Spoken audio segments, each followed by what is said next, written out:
Oke, assalamualaikum warahmatullahi wabarakatuh. Kembali lagi di channel saya, Ahmad Arif Prawibowo. Pada malam ini kita akan sama-sama mencoba membuat perhitungan APAR atau pemadam api ringan ya. Alat pemadam api ringan APAR. Di sini ada sebuah contoh sebuah hotel. Nah, bagaimana cara menentukan titik-titik APAR ya? Pertama, kita harus mengetahui sumber peraturan, di mana peraturan di sini ada SNI dan peraturan Menteri Pekerjaan Umum. SNI-nya itu di SNI 03 39871995 ini masih berlaku ya. Dan di pekerjaan umum adalah di sini ya, peraturan Menteri Pekerjaan Umum nomor 26 PRT M 2008 tentang persyaratan teknis sistem proteksi kebakaran pada bangunan gedung dan lingkungan. Saya sudah screenshot. Ya, di sini ada keterangannya bahwa untuk menentukan APAR ini berdasarkan persyaratan Menteri Pekerjaan Umum. Jadi untuk luas lantai maksimum untuk APAR itu dengan bahaya ringan, sedang, berat, dia maksimal di 100 meter persegi itu harus sudah ada APAR ya. Ya, jadi ini contohnya. Kalau kita hitung di sini luasan area yang saya kuningin, ini saya hitung aja ya area parkirnya.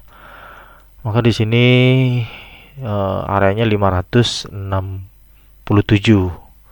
Maka kalau kita bagi berdasarkan luas area 567 ya, di sini butuh 6 ya, butuh 6 APAR jumlah titiknya.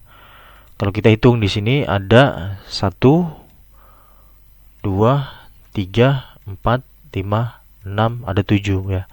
Jadi kalau luasan areanya kondisinya tidak ada ruangan dan luasannya 500, kita harus menitikkan jumlahnya itu 6. Tapi apabila ada ruang-ruangan khusus, maka contoh seperti ruang genset ini khusus ya, dia pakai APAR yang CO2 25 kilo yang portable, yang troli.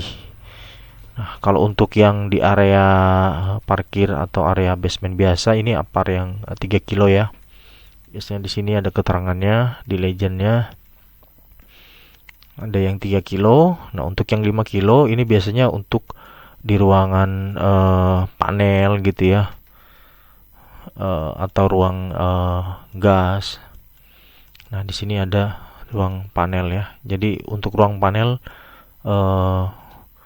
sendiri ya, titiknya, dan ini area terbuka. Untuk jaraknya sendiri maksimum ya dari APAR ke APAR itu 20 meter ya. Atau kita bisa cek berdasarkan diket nih, kita cek berdasarkan radiusnya. Jadi kita buat circle, kita radius atau diameter. Di sini 20.000 ya. 20 1 2 3. Nah, maka ini radiusnya ya. Nah, ini radius jangkauannya. Nah, ini untuk area yang sini. Ini untuk area yang sini. Mana ini? Ini. Jadi masih ke cover semua ya. Termasuk yang ini, yang ini, yang ini. Ini masih ke cover, jadi ketutup semua oleh APAR-nya. Jangkauannya masih aman gitu ya. Sama ini juga ada nih ruang pompa. Jadi ada kriteria khusus untuk ruangan-ruangan ya. Di sini saya sudah buat catatannya bahwa untuk tipe drip order yang kapasitas 3 kilo atau 5 kilo. Nah, ini untuk 3 kilo untuk unit hunian. Hunian itu bisa office, bisa apartemen. Terus untuk 5 kilo itu biasanya untuk area parkir.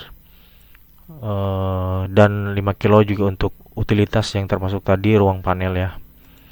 Untuk CO2 ini 25 kilo yang beroda atau troli. Untuk ruang genset tadi sudah ada ya di sini. Ini untuk ruang genset, ini gambar genset, ini 25 kilo CO2.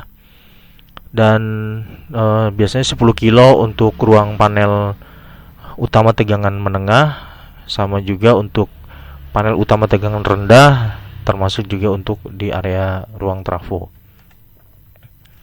Nah, jadi kalau berdasarkan gedung di high risk building itu mengacu terhadap SNI dan Peraturan Menteri Pekerjaan Umum, bisa juga mengacu terhadap Perda atau Pergub ya. Biasanya level tertingginya itu Perda atau Peraturan Gubernur ya, Pergub. Karena setiap daerah itu punya regulasi masing-masing yang lebih safety. Misalnya saya pernah desain untuk area fit out di Plaza Tunjangan Surabaya yang bulan lalu infonya di media terjadi kebakaran ya. Nah, waktu itu sempat saya dapat fit out regulasi gedung dari Plaza Tunjangan Surabaya bahwa di sana sangat safety. Per luasan 50 meter persegi harus ada titik apar ya untuk area tenan-tenan. Jadi kalau untuk penempatan titik ini mengacu terhadap SNI, mengacu terhadap ini ya, Peraturan Menteri Pekerjaan Umum.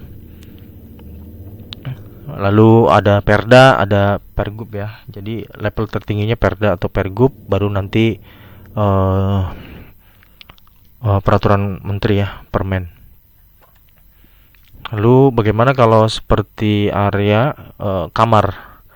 Nah, area kamar kan kita untuk area kamar hotel kan kita tidak kasih per kamar ya, karena tidak memungkinkan kita kasih area per kamar. Dari sisi harga cukup mahal dan memang sudah ada head sprinkler ya di setiap area kamar. Nah, ini kita kasih di area koridor. Nah, ini untuk radiusnya ke cover ya, sama seperti tadi 20 meter. Nah, ini hanya hanya dua titik ya. Kalau hitung berdasarkan luasan ini area 300-an, maka butuh 3. Tapi karena ini hanya koridor, kita asumsi jarak kita gunakan jarak ya. Titiknya dari apar ke apar 20 meter. Ya, jadi cara menentukan titik apar itu, kalau untuk kondisinya kosong ya, mungkin area fit out office ya, perkantoran. Kalau memang belum ada apar, kita hitung berdasarkan luasan ya. Luasan nanti kita hitung luasannya, lalu kita bagi per 100 meter persegi harus ada titik apar. Tapi juga kita harus mengetahui fit out regulasi dari gedung. Biasanya mereka punya standarisasi tersendiri. Ada yang memang mengacu terhadap SNI, mengacu terhadap ini ya, Permen. Di sini Permen sudah dijelaskan ya, area maksimum untuk apar per berapa meter persegi, dan jaraknya di sini ada yang 23 meter, ada yang 20, ada yang 25. Itu tergantung masing-masing biasanya untuk unit kamar atau untuk area parkir itu jaraknya beda-beda ya. Nanti bisa dipelajari di SNI ini ya. Sumbernya SNI 03 3987 tahun 1959. Di sini ada ya. Ada yang 25, ada yang 20, ada yang 15, tergantung dari bahaya ringan, bahaya menengah, dan bahaya tinggi ya. Jadi cukup segitu mungkin. Mungkin teman-teman ada yang lebih update tentang regulasi. Apabila saya salah mungkin bisa dikoreksi ya, terkait peraturan-peraturan yang saat ini sudah diperbaharui. Jadi sekian dari saya, semoga bermanfaat. Assalamualaikum warahmatullahi wabarakatuh. Jangan lupa dukung terus channel ini, channel yang satu-satunya membahas tentang sistem MEP, dan mohon disupport untuk like, komen, dan subscribe. Terima kasih sebelumnya. Mohon maaf lahir batin lebaran tahun ini. Apabila ada kontennya saya yang salah, mohon dimaafkan. Terima kasih. Assalamualaikum warahmatullahi wabarakatuh.